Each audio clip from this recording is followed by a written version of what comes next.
हमारा हॉस्पिटल में 51% भाग है, लेकिन आज तक भी हमें हॉस्पिटल में नहीं घुसने देने जा रहा है। सतीश जैन ने हॉस्पिटल हड़प लिया है। जो मेरा अपमान हुआ, मेरे इज्जत पे छीटा कसी है, उस पर निश्चित रूप से मैं केस करने जा रहा हूँ। उत्तराखंड सरकार प्रदेश में जल्द मजबूत भू कानून लागू करने का ऐलान कर चुकी है, लेकिन उससे पहले ही जर्मनी निवासी एक एनआरआई महिला शशि नेस्ले ने सोशल मीडिया में वीडियो जारी कर बीजेपी के पूर्व विधायक मालचंद और पूर्व जिला पंचायत अध्यक्ष उत्तरकाशी यशोदा राणा पर उनके साथ जमीन की धोखाधड़ी करने का गंभीर आरोप लगा दिया है। इसके साथ ही देहरादून के कालिंदी अस्पताल पर भी कब्जे की बात सामने आ रही है। एनआरआई महिला ने सोशल मीडिया में भावुक वीडियो साझा करते हुए मुख्यमंत्री से न्याय की गुहार लगाई है। इस पूरे प्रकरण में उत्तरकाशी जिले के पूर्व विधायक मालचंद व पूर्व जिला पंचायत अध्यक्षा यशोदा राणा पर एनआरआई महिला ने गंभीर आरोप लगाए हैं। एनआरआई महिला का आरोप है कि वह पहाड़ों में अस्पताल खोलने के लिए जमीन खरीदना चाहती थी, जिसके लिए उन्होंने कई स्थानों पर जमीन खरीदी और विकासनगर में कालिंदी अस्पताल खोला, लेकिन उन्हें अब अस्पताल में नहीं घुसने दिया जाता। एक बार उन्होंने कोशिश भी की तो उन पर जानलेवा हमला कराया गया। नमस्कार, हमारा नाम शशि नेस्ले प्रेटोरियस है। हम एक वृद्ध महिला हैं। हमारी आयु 70 से ऊपर है और हम लगभग 50 वर्ष आगे जर्मनी में शिक्षा हेतु चले गए थे और वहीं के आज भी निवासी हैं। 60 वर्ष की आयु में हमने निर्णय किया कि हमें कुछ परोपकार जनहित के लिए पहाड़ों में गंगोत्री एरिया में कुछ करना है। तो हमने अपने भाई कर्नल विजय सिंह थापा के संग एक योजना बनाई। हमारे दादा साहब, पिता कर्नल राम सिंह थापा सब भाई दोनों देश सेवा हेतु मिलिट्री में ऑफिसर्स थे। हम लोगों ने योजना बनाई कि हम पहाड़ों में, क्योंकि हमारा जुड़ाव पहाड़ों ही से है, हॉस्पिटल्स खोलेंगे। और सबसे पहले हॉस्पिटल हम लोगों ने विकासनगर में खोलना चाहा, जिसमें हमें सहायता चाहिए थी जमीन ढूंढने के लिए, क्योंकि हमको तो मालूम नहीं था ज़्यादा उस एरिया के बारे में। इस बीच कर्नल साहब विजय सिंह थापा का परिचय मालचंद जी के संग हुआ, तत्पश्चात यशोदा राणा के, और उन्होंने हमें सतीश जैन से परिचय करवाया, जिन्होंने और हमारी पार्टनरशिप भी हो गई उनके साथ। हमारा हॉस्पिटल में 51% भाग है, लेकिन आज तक भी हमें हॉस्पिटल में नहीं घुसने देने जा रहा है। सतीश जैन ने हॉस्पिटल हड़प लिया है। जब हमने एक बारी कोशिश की वहां जाने के लिए, तो उसने हमारे ऊपर जानलेवा हमला करवा दिया, लेकिन उसे आज तक भी कुछ नहीं हुआ है। रही बात मालचंद और यशोदा राणा की, संबंध बहुत अच्छे बड़े पारिवारिक संबंध था। 2008 में उन्होंने हमें जमीन दिलवाई घंडाले में। सब कुछ बढ़िया था, सब कुछ ठीक था। यहाँ तक कि उन्होंने एक दिन हमारे भाई साहब और हमको चालदा देवता जो सराजी में विराजमान है वहाँ लेके गए और अपने आप को विश्वास पात्र दिखाने के लिए उन्होंने चालदा देवता महाराज के समक्ष प्रण लिया कि वह हमसे कभी विश्वासघात नहीं करेंगे। दोनों ने, मालचंद ने भी और यशोदा राणा में भी।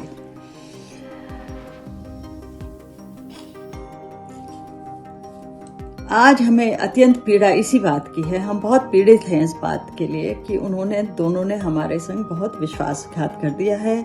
हम लोगों ने हॉस्पिटल बनाने हेतु जमीनें खरीदी, पैसा हमारा गया, सब अकाउंट्स में गया हुआ पैसा है। उन्होंने कहा आप खरीद नहीं सकते हो क्योंकि यहाँ पर आप निवासी नहीं हो, तो साझेदारी में लीजिए। तो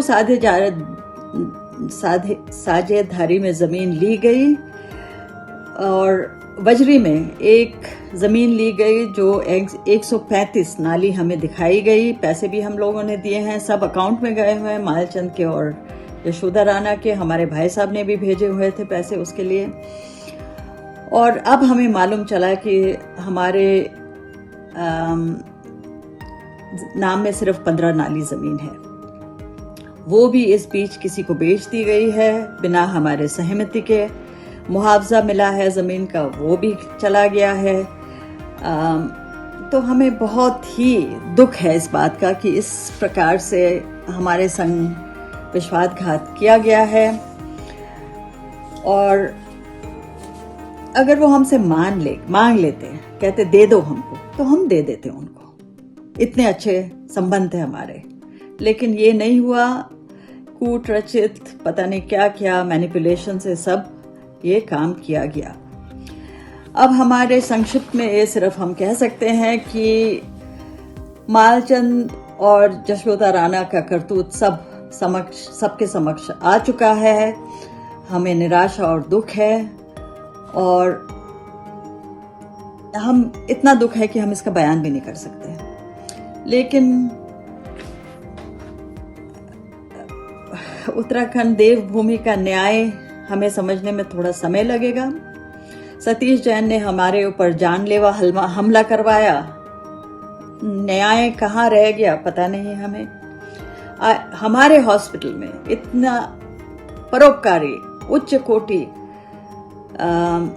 के आयुष्मान योजना मोदी साहब का, उसके लिए भी सतीश जैन ने करोड़ों का हॉस्पिटल में, हमारे हॉस्पिटल में रह के धोखाधड़ी की है। आरसी कटी हुई है करोड़ों की, और सतीश जैन आज भी घूम रहा है, उसे कोई फर्क नहीं है। तो हम ये पूछते हैं माननीय पुष्कर धामी जी से, मुख्यमंत्री से, कि आपका न्याय कहाँ है? आप जो बयान करते हैं जीरो टॉलरेंस करप्शन की, धोखाधड़ी की, कहाँ है वो जीरो टॉलरेंस आपका?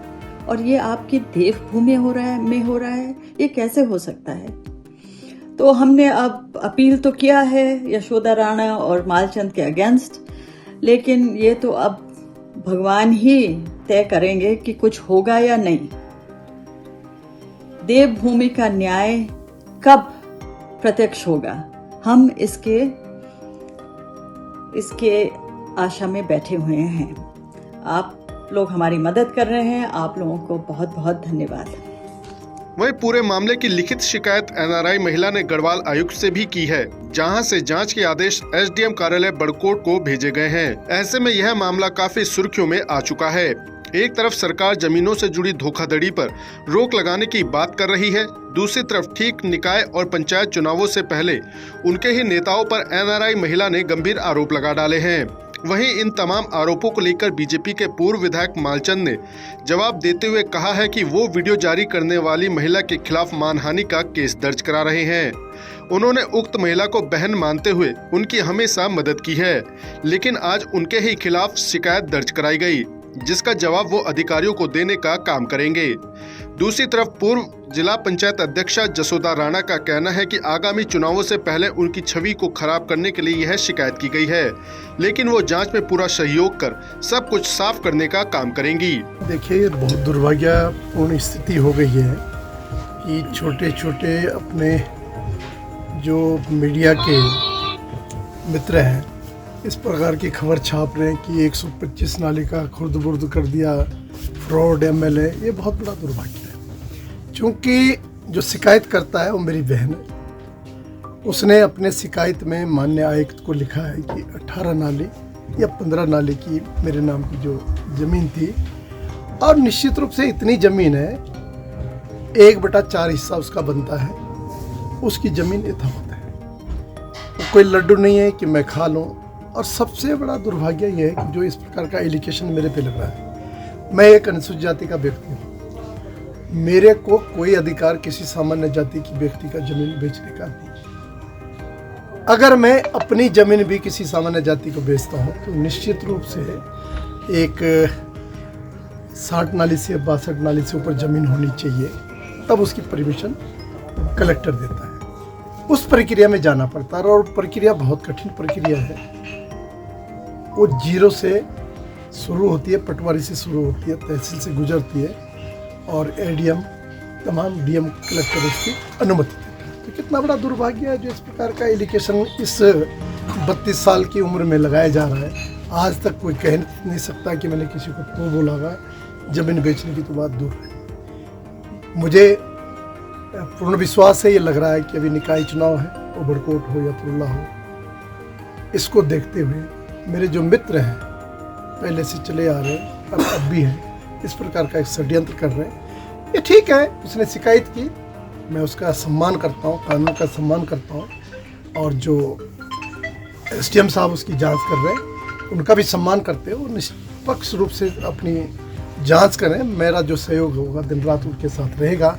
आज भी हम जांच में थे, सहयोग हमने जो हमसे हुआ हमने कहा, अपनी बात रखी, उन्होंने हमारी बात सुनी।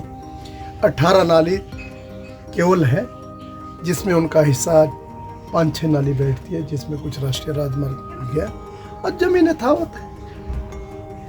वो अपनी बात रखे। हमने कहा है कि भाई आपकी ज़मीन जहाँ है, आपने जो दुर्भाग्यपूर्ण, कल रात उनका एक वीडियो वायरल हुआ विदेश से, मैं उस पर मानहानि का केस कर रहा हूँ। और जो पत्रकार भाई जिन्होंने 125 नाली फ्रॉड एमएलए कब बीजेपी उसको बाहर का रास्ता दिखाया, उस पर भी अपनी बात करने जा रहा हूँ। मैंने कानून में अपनी बात रखूँगा। कानून के तहत जो मेरा अपमान हुआ, मेरे इज्जत पे छीटा कसी हुई, उस पर निश्चित रूप से मैं केस करने जा रहा हूँ। और अपनी जो बहन का नाता मेरा जिससे रहा, उस पर भी केस करने जा रहा हूँ कि उसने ये इस प्रकार का बयान दे रही है। एक तरफ कह रही है मेरे 18 नाली है, एक तरफ कह रही है 135 नाली है, फिर कह रही है मैंने उसके खाते में पैसे डाले। वो ठीक है, हम लोगों के कई जगह काम है, कहीं हमारा बंटवारा इधर हुआ, कहीं उधर हुआ। वो विकास नगर हॉस्पिटल की बात हो, वो जो हॉस्पिटल चला रही है वो एनआरआई नहीं है। अब पतले उखड़ेंगे तो पूरे उखड़ेंगे। एनआरआई कहाँ से हो गए? वो तो कृषि भूमि, कई भूमि उसने अपने नाम की है। उसका एनजीओ है, कई प्रकार की एनजीओ चलाती है, वो विदेश से फंड इकट्ठा करती है, फिर वो हॉस्पिटल चला रही है। कौन सा हॉस्पिटल खोला उसने? कौन सा हॉस्पिटल है उसका? विकास नगर हॉस्पिटल मेरा है, मेरे पास उसके दस्तावेज आज भी हैं, और वो कानून में हम लोग बात करेंगे। तो मेरा आप सम्मानित साथियों से यही कहना है कि जो सच्चाई है उसको मत छुपाइए, सच्चाई को निखारिए, सच्चाई को सामने लाइए कि 125 नाली है कि 18 नाली है, वो ज़मीन कहाँ चली गई है। वो ज़मीन यथावत है, वो है, अपनी ज़मीन ले। हाँ, आपसी हमारा सटवारा बंटवारा जो हो रखा है वो कानून में हम लोग बात करेंगे। तो मेरा आपसे यही कहना है कि जिन लोगों ने गलत ढंग से न्यूज़ को छापा है उनके खिलाफ कानूनी कार्रवाई होगी। मेरे इज्जत को उन्होंने दाग लगाया, मैं कानून के दरवाजे में जाऊंगा, और दूध का दूध, पानी का पानी होगा। मैं अनुसूचित जाति का व्यक्ति हूँ, मैं किसी की ज़मीन सामान्य जाति की नहीं बेच सकता, मैं अपनी भी नहीं बेच सकता हूँ। मुझे बिल्कुल नियम कानून से गुजरना पड़ता है, और कहीं ज़रूरत पड़ेगी तो मैं उससे गुजरूंगा, लेकिन जांच हो, जो सच्चाई वो निकाली जाए। आज से लगभग 15-20 दिन पहले मुझे किसी का फ़ोन आया कि थाने में आपके खिलाफ एक एप्लीकेशन आई है। मैं खुद थाने में गई, वहाँ एलआई वाले भी बैठे हुए थे, और मैंने कहा अगर मेरे खिलाफ कोई चीज़ है तो उसकी वो पेपर मुझे दे दो। एस साहब ने कहा कि इसमें जांच चल रही है। मैंने कहा जांच में मैं पूरा सहयोग करूँगी। अभी परसों ही एक नोटिस मुझे प्राप्त हुआ जिसमें कि जो डॉक्टर शशि नेस्ले पिटोरियस है, उसने कमिश्नर साहब को एक जांच के लिए पत्र दिया है, जिसमें कि 0.363 ज़मीन है, जो कि 18 नाली 3 हेक्टेयर होती है। उसमें ये किया गया है कि भाई वो ज़मीन बेची गई है। जबकि आज जांच आज हुई है, एसडीएम साहब के थ्रू वो जांच चल रही है, अभी भी जांच गतिमान है। लेकिन कुछ मीडिया के या सोशल मीडिया या मीडिया वालों ने हमको बदनाम करने के लिए, उसमें परसों ही हमको नोटिस बाद में मिला, उससे पहले ही मीडिया में या सोशल मीडिया में उसको चला दिया कि एक एनआरआई की इतनी ज़मीन खुर्द-बुर्द कर दी है।